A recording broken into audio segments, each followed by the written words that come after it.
ब्रह्मा जी का एक दिन 1000 चतुर्युग का होता है। इतनी ही रात्रि, एक चतुर्युग में सतयुग, त्रेता, द्वापर और कलयुग, ये चारों युग आते हैं। इनका कुल समय चारों युगों का 43,20,000 होता है।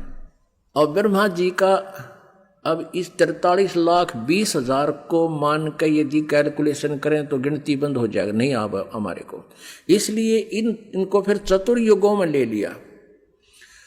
1000 चतुर्युग का दिन, इतनी ही रात्रि और 30 दिन रात का महीना, 12 महीने का एक वर्ष और 100 वर्ष की ब्रह्मा जी की आयु और ब्रह्मा जी की मृत्यु होगी। फिर इसी प्रकार इससे 7 गुना विष्णु जी की आयु, विष्णु जी की भी मृत्यु होगी।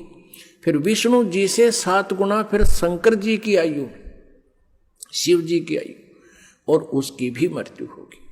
ऐसे जो शिव जी मरेंगे उसमें 49 बार ब्रह्मा मर चुके होंगे और वर्तमान की जो आत्मा ब्रह्मा जी की है वो अन्य योनियों में चली जाएगी अपने कर्म आधार पर, और उसमें 7 विष्णु मर चुके होंगे, उनकी भी अन्य योनियों में आत्मा चली जाएगी। और नए अच्छी आत्माओं में से नए ब्रह्मा और विष्णु ये काल अपनी पत्नी दुर्गा से उत्पन्न करके और उनको युवा रखता है, तैयार रखता है कंपनी में, इनके मरते ही उनको रख देता है।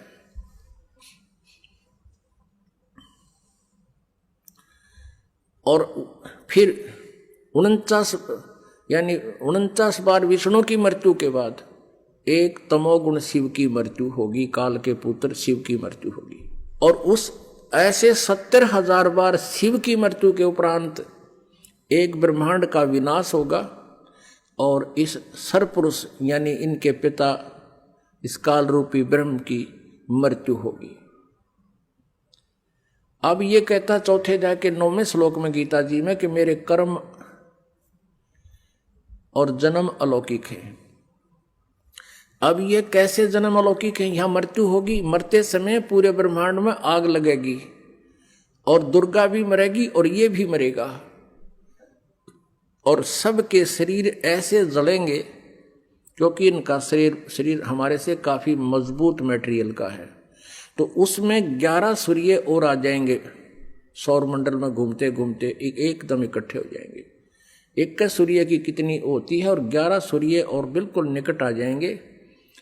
उसमें इतनी भयंकर आग लगेगी न पटाखे से फूटेंगे, सब पृथ्वी ये सभी तत्व नाश में आएंगे। केवल उसमें इनका शरीर भी काल का यानी सरपुरुष का और दुर्गा का शरीर भी बुरी तरह जलेगा। ये भी हाहाकार मचाएंगे, बहुत बुरा हाल, बुरी तरह रोएंगे।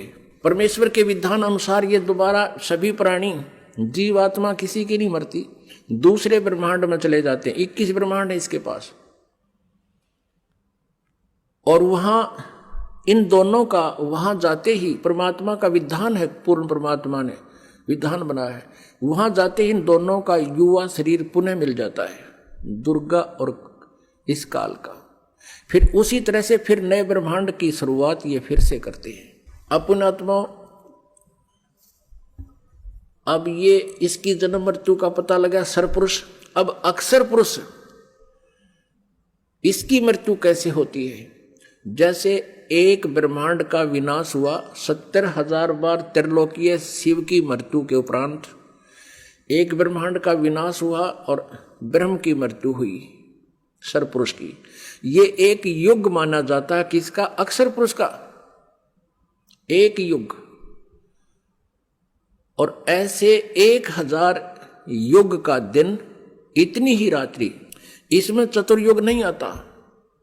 ब्रह्मा जी की आयु कैलकुलेशन में चतुर्युग है और अक्षर पुरुष की आयु की जो गणना करते हैं इसमें चतुर्युग नहीं है, ओनली युग है।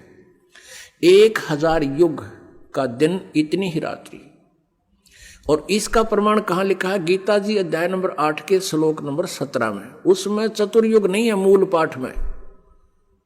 इन्होंने अज्ञानता से वहां ब्रह्मण्य का अर्थ होता है बड़ा भगवान यानी ब्रह्म से नेक्स्ट, और ब्रह्मण्य का अर्थ क्योंकि यहां ब्रह्मण्य का अर्थ अक्षर पुरुष लिया जाएगा क्योंकि यहां आयु की कैलकुलेशन है, इसकी सीमा है, इसलिए ये परम अक्षर ब्रह्म नहीं कह सकते यहां अर्थ इसका।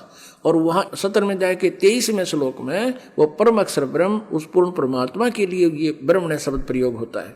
तो अनुवादकर्ताओं ने 8वें अध्याय के 17वें श्लोक में ये भी यहाँ भी गलती कर रखी है, चतुर्युग लिख दिया और ब्रह्मा की आयु बता दी। नहीं, अब 1000 युग जो बनते हैं ऐसे एक ब्रह्मांड के विनाश में और एक काल की मृत्यु होती है सरपुरुष की, वो एक युग बना अक्षर पुरुष का। और ऐसे 1000 युग का दिन, इतनी ही रात्रि, ऐसे 30 दिन रात का एक महीना, 12 महीने का वर्ष, और इस प्रकार बने हुए 100 वर्ष की आयु है इस अक्षर पुरुष की। अब इसको अक्षर पुरुष को अविनाशी इसलिए कह जो इतनी लंबी उम्र, इसलिए गीता जी अध्याय नंबर 15 के श्लोक नंबर 17 में कहा कि उत्तम पुरुष तो अन्य परमात्मा इति उदाहरते, यह लोकतरम आविश्य विवर्ती अव्यय ईश्वर है, वो अविनाशी परमेश्वर है जिसकी कभी मृत्यु नहीं होती, जिसकी आयु की कोई सीमा नहीं है। इसलिए गीता जी अध्याय नंबर 18 के श्लोक नंबर 62 और 66 में कहा कि अर्जुन तू सर्वभाव से उस परमेश्वर परम अक्षर ब्रह्म की शरण में जा, जिसकी कृपा से तू सनातन परम धाम को प्राप्त होगा, शाश्वतम स्थानम और परम शांति को प्राप्त होगा। गीता जी अध्याय नंबर 15 के श्लोक नंबर 1 से 4 में कहा कि तत्वदर्शी संत की पहचान बताकर कहा कि तत्व ज्ञान प्राप्त होने के उपरांत उस परमेश्वर के परम पद की खोज करनी चाहिए, जहां जाने के बाद लौटकर साधक फिर कभी संसार में नहीं आते। श्रीमद् भगवद गीता अध्याय नंबर 7 के श्लोक नंबर 18 में गीता ज्ञानदाता ने इसलिए अपनी साधना को, अपनी भक्ति को, अपनी गति को अनुत्तम कहा है कि जन्म और मृत्यु सदा बने रहेंगे, तो भी मरेगा, मैं भी मरूंगा, शांति कभी नहीं हो सकती, केवल उस परमेश्वर की शरण में जाने से शांति होगी। अब परमात्मा अपनी सच्चिदानंद घन ब्रह्म की वाणी में कहते हैं, एती उम्र बुलंद मरेगा अंतरे, क्योंकि सतगुरु लगे न कान न भेटे वो संतरे। एती उम्र बुलंद मरेगा अंतरे, सतगुरु लगे न कान न भेटे वो संतरे। अब क्या बताते हैं, इतनी लंबी लंबी आयु भी हो जाती है तो भी मृत्यु होगी, अंत में तुम्हारा नाश होगा। कारण क्या है कि सतगुरु मिले ना, तो सतगुरु मिले ना भेंटे वो संतरे। कौन से संत? सतगुरु कौन? सतगुरु सोए सत शब्द बतावे, और गुरु कुछ काम न आवे। सत शब्द जो सच्चा नाम, सच्ची साधना बताता, वो सतगुरु।